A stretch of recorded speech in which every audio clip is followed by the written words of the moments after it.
Panoorin natin ang nag-viral na video ni ate na si Diwatang Gala, kung saan ay kinanta lang naman niya ang Sana Ngayong Pasko na umabot lang naman ng 11 million views. Bakit kaya? Kumanta lang naman siya. Tara at pakinggan natin kung bakit kaya.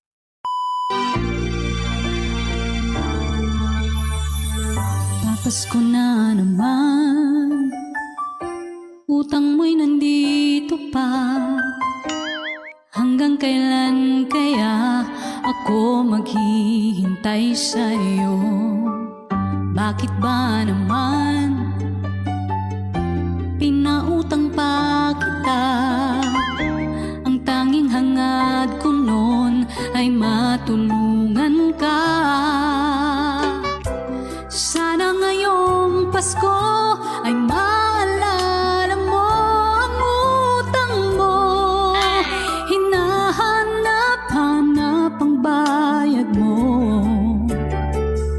At kahit magtago ka, nangangarap at umaasa pa rin akong muling makita ka at makabayad ka sa araw ng Pasko. Kaya pala, hindi na pala para sa Pasko ang lyrics ni ate, kundi ay umaasa na lang siya sa mga umutang sa kanya na sana ngayong Pasko ay magbayad na sila ng utang. Papasko na naman, pangakong bayad sana. Hanggang kailan kaya maghihintay sa bayad mo? Bakit ba naman kailangang magtago ka? Ang tanging hangad ko lang ay makabayad ka.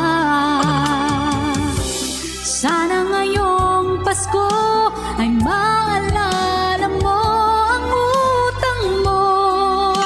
Hinahanap-hanap ang bayad mo.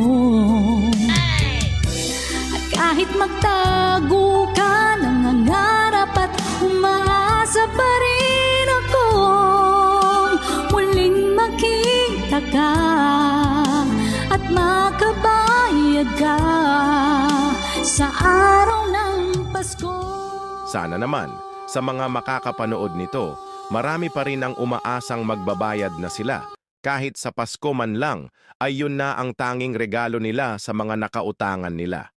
Tandaan mo ito, paano ka pa makakaulit umutang kung makunat ka naman magbayad? Paano na lang kung dumating ang emergency situation na kailangan mo ng pera pero wala nang gustong magpautang sa'yo kasi hindi ka marunong magbayad?